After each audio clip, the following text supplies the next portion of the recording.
तो स्वागत है आप सभी का आज की इस वीडियो में। इस वीडियो में हम क्वेश्चन नंबर 19 कंप्लीट करने वाले हैं। क्वेश्चन नंबर 19 एक बहुत ही इंपॉर्टेंट और बहुत ही एक अच्छा क्वेश्चन है। अगर आपको सारा का सारा cash flow from operating activities का चीज़ों को रिवाइज करना हो तो ये एक बहुत इंपॉर्टेंट क्वेश्चन है और मास्टर क्वेश्चन है एक तरीके से मैं कह सकता हूँ इसको, क्योंकि उसमें लगभग सब चीज़ें आ जाती हैं। तो सबसे पहले नेट प्रॉफिट दे रखा है। नेट प्रॉफिट एक बेसिकली सरप्लस दे रखा है। अब सरप्लस में डिफरेंस जो होता है वही लेना होता है हमें, और डिफरेंस ही दे रखा है हमें। और डिफरेंस देखो कितना है, 8 लाख रुपए का डिफरेंस हमें दे रखा है। ठीक है बेटा।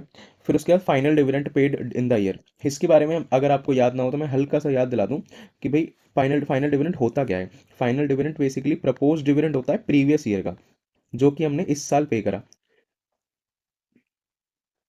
ठीक है ना। तो so we can say that कि प्रपोज डिविडेंड, ये फाइनल डिविडेंड जो है ये क्या है, प्रपोज डिविडेंड है पिछले साल वाला। ठीक है ना। उसके बाद कंपनसेशन। अब ये कंपनसेशन एक तरीके से फॉर नेचुरल डिजास्टर, तो इसका मतलब ये क्या है, ये एक बेटा एक्स्ट्रा ऑर्डनरी इनकम है। ठीक है ना। इसको एनपीबीटी निकालते समय माइनस करेंगे और कैश जनरेटेड फ्रॉम ऑपरेशंस में से ऐड करेंगे। ठीक है ना। तो इस चीज़ का ध्यान रखिएगा। फिर depreciation loss on sale of investment, ये दोनों चीज़ें एनपीबीटी में ऐड होंगी, ये माइनस होगा। प्रोविजन फॉर टैक्स टिप का पार्ट है, एनपीबीटी निकालते समय इसको कंसीडर करेंगे। डिविडेंड रिसीव्ड, ये एक इनकम है, नॉन ऑपरेटिंग इनकम, तो इसको एनपीबीटी के टाइम पे कंसीडर करा जाएगा। फिर ये सारी की सारी एसेट्स के बारे में और लाइबिलिटीज़ के बारे में।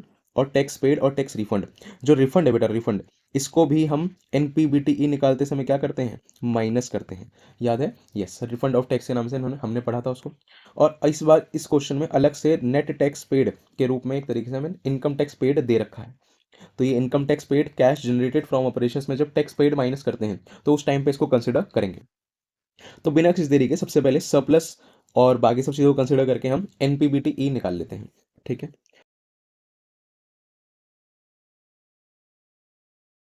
तो सरप्लस कितना को था क्वेश्चन में, सरप्लस था बेटा 8 लाख रुपए। ठीक है। फिर प्रपोज डिविडेंड लेंगे। प्रपोज डिविडेंड कितना है, प्रपोज डिविडेंड है बेटा 1,10,000 रुपए।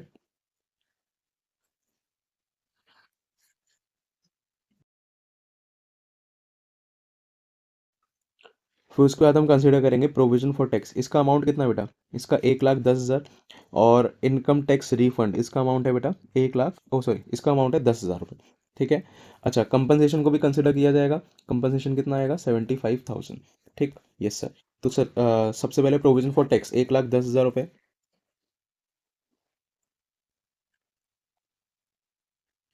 फिर रिफंड, रिफंड ऑफ टैक्स था 10,000 रुपीज़। और कंपनसेशन, कंपनसेशन कितना था बेटा, कंपनसेशन था 75,000। और ये जो नीचे वाले अमाउंट्स हैं इनको क्या करेंगे, हम इनको माइनस करेंगे। ठीक, यस सर। तो हमें इन सब की कैलकुलेशन के बाद अमाउंट कितना मिलने वाला है, हमें आंसर मिलेगा 9,35,000 रुपीज़। ठीक, यस। तो एनपीबीटी ई जो है वो हमारे पास आ गया 9,35,000। इसके बाद डेप्रिसिएशन कैलकुलेट किया जाएगा, मतलब कंसिडर करा जाएगा। डेप्रिसिएशन कितना है, देखो डेप्रिसिएशन है 1,50,000 का, तो वो आ जाएगा हमारे पास 1,50,000 यहाँ पे। Loss on sale of investment this is 30,000, तो ये आ जाएगा 30,000। डिविडेंड रिसीव्ड, डिविडेंड रिसीव्ड है 20,000 रुपीज़, और इसको माइनस करेंगे, तो इसको माइनस करेंगे। Gain on sale of land this is 90,000, तो ये भी आ जाएगा यहाँ पे, और इसको भी हम क्या करने वाले हैं, माइनस करने वाले। ठीक है। इन सब चीज़ों को कंसिडर करने के बाद हमारा जो आंसर है दैट वुड बी 10,05,000 रुपीज़। ठीक है सर, यस। अब इसके बाद यहाँ पर पहुँचे हम कहाँ पे, operating profit before working capital changes में।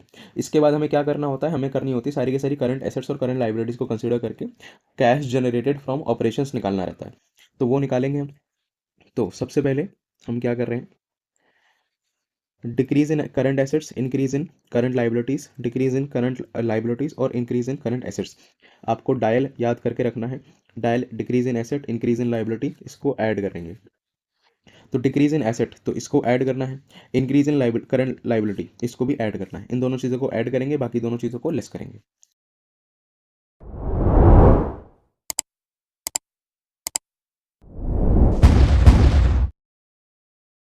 तो इन सब चीज़ों को कंसिडर करने के बाद हमारा आंसर कितना आ जाएगा, वो आंसर आ जाएगा बेटा 10,45,000 रुपीज़।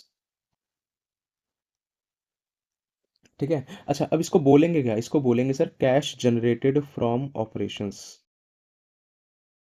ठीक है सर। यस, अब इसमें से क्या करते हैं, इसमें से लेस करते हैं income tax paid, net tax paid, net tax paid, net tax paid. Net tax paid में क्या आएगा, जो हमने टैक्स पे करा माइनस रिफंड। ठीक है ना, tax paid minus refund of tax. तो टैक्स पेड है हमारे पास, दिस इज 1,20,000 और रिफंड है 10,000 का। ठीक है, तो ये आ जाएगा हमारे पास 1,10,000 नेट अमाउंट।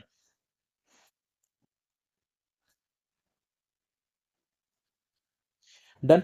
और एक चीज हमने अभी कंपनसेशन के बारे में पढ़ा था बेटा। कंपनसेशन क्योंकि एक एक्स्ट्रॉर्डनरी इनकम है, और एक्स्ट्रॉर्डनरी इनकम यानी कैश का क्या हो रहा है, इनफ्लो हो रहा है बेटा। अब इनफ्लो हो रहा है तो इसको क्या करेंगे, ऐड। तो कंपनसेशन फॉर नेचुरल डिजास्टर, इसको ऐड करेंगे। कितना था ये है 75,000 रुपीज। इसको ऐड करना है हमें, ये चीज का ध्यान रखिएगा। So the answer we are getting is 10,10,000। This is cash flow from operating activities.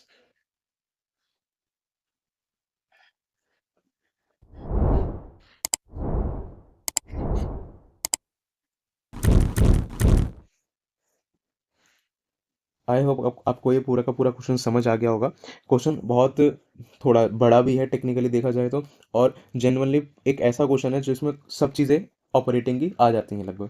तो ये बहुत अच्छा क्वेश्चन है, आपको रिवाइज करने के लिए बहुत हेल्प करेगा जब आप एंड में कर रहे होंगे तैयारी।